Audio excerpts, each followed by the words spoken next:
Lord of the Nazgûl is by and far one of my favorite legendary creatures from the Lord of the Rings commander decks. They are a 4/3 Wraith Noble for 3 mana of any color, 1 blue, and 1 black. It has flying. Wraiths you control have protection from Ring Bearers. Whenever you cast an instant or sorcery spell, you create a 3/3 black Wraith creature token with Menace. Then, if you control 9 or more Wraiths you control have base power and toughness 9/9 until end of turn. The deck we're going to be building is going to focus on getting the most value out of that ability.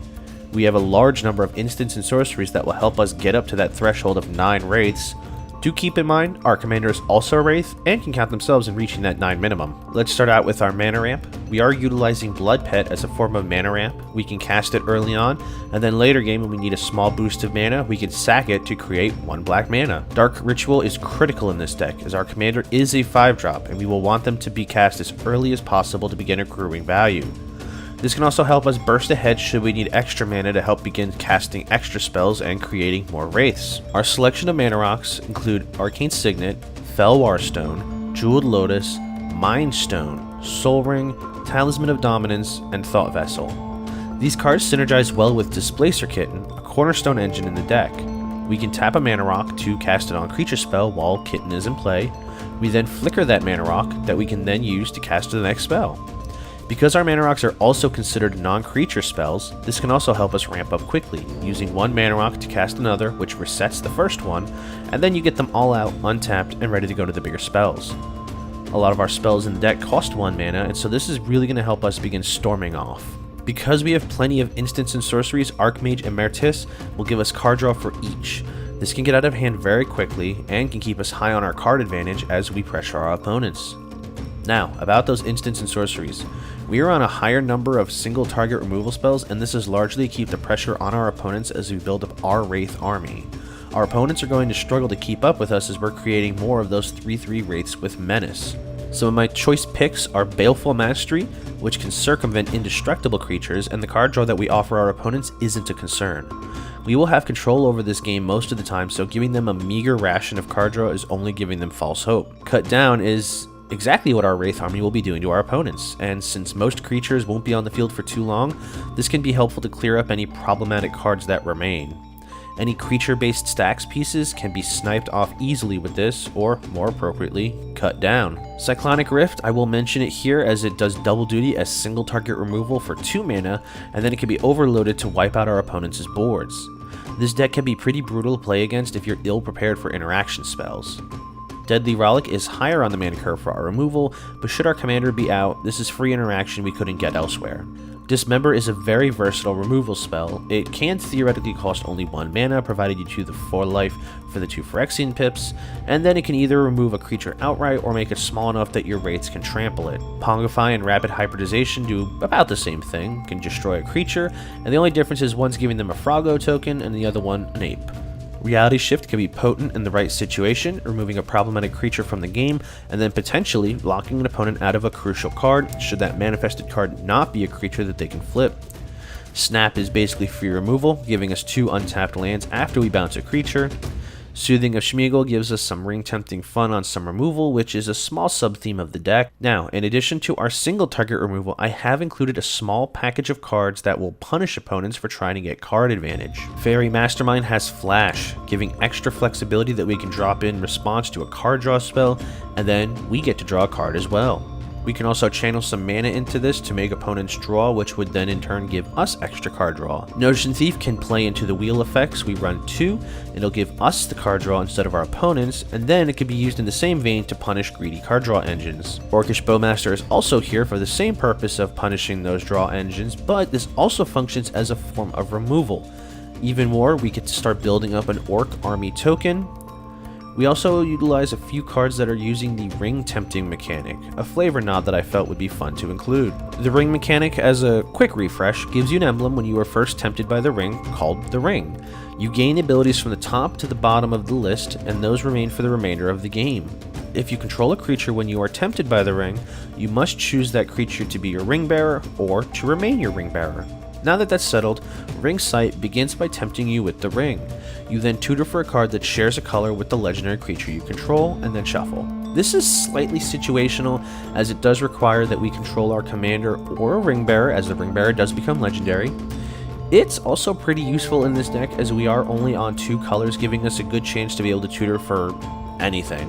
Sauron's Ransom is a 3-drop instant. You choose an opponent, they look at the top 4 cards of your library, and then they separate them into 1 face-up pile, 1 face-down. You add 1 pile to your hand, the other to the graveyard. Finally, the ring tempts you. In this deck, it's a better fact or fiction. We don't have a lot of grave recursion besides a few reanimation spells, but this is also giving us a useful ring tempting trigger, and it's another instant to create a wraith with. Call of the Ring is perhaps my favorite of the ring mechanics. It gives us a ring temptation on each of our upkeeps, then whenever we choose a creature to be our ring bearer, we can draw a card by paying 2 life. This doesn't even have to be at that upkeep trigger. Anytime a ring bearer is chosen, we can pay 2 life to draw a card, giving us a lot of value on a 2-drop enchantment. One Ring to Rule Them All has 3 chapters that are all pretty useful. When we get tempted by the ring, then everyone mills equal to the ring bearer's power. We then destroy all non-legendary creatures, which might be a bit non-bow with our deck strategy, but it's fine, we'll create more wraiths without trying. Lastly, it burns each opponent for the number of creatures in their graveyards. I love this card. The remainder of this deck is largely counterspells. We're utilizing 10 of the better counters at 1 and 2 mana. We can counter spells aggressively in this deck, as we're going to be getting a secondary utility in getting more wraith tokens while our commander is out. They're going to be the target of removal and board wipes, and so we can use our cheap counter spells to protect our commander. Our last section will go over win conditions. We are in a unique position with this deck in that we can actually go for an aggro win, something not indigenous to black and blue decks. Our commander creates 3/3 creatures with menace, which are already sizable threats and difficult to block. Because our deck prioritizes triggering that ability, we will hit the threshold of 8 wraiths with ease. This makes a win through combat relatively easily. We also are on Changeling Outcast, who not only is a wraith because of its shapeshifter ability, but it is entirely unblockable.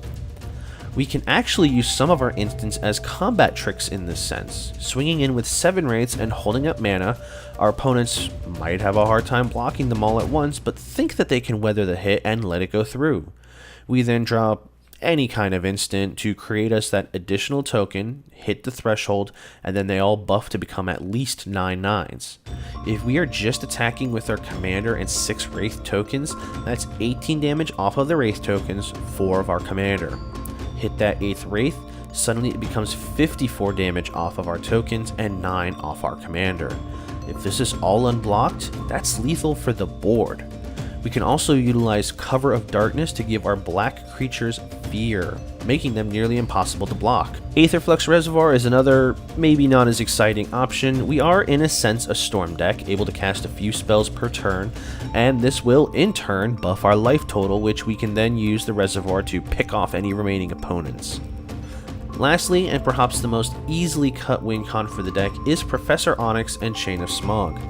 These two vaguely synergize with the deck, but Professor Onyx shocks each opponent and gains us 2 each time we cast or copy an instant or sorcery, and then we can use Chain of Smog to target ourselves repeatedly, copy the spell repeatedly to win the game on the spot.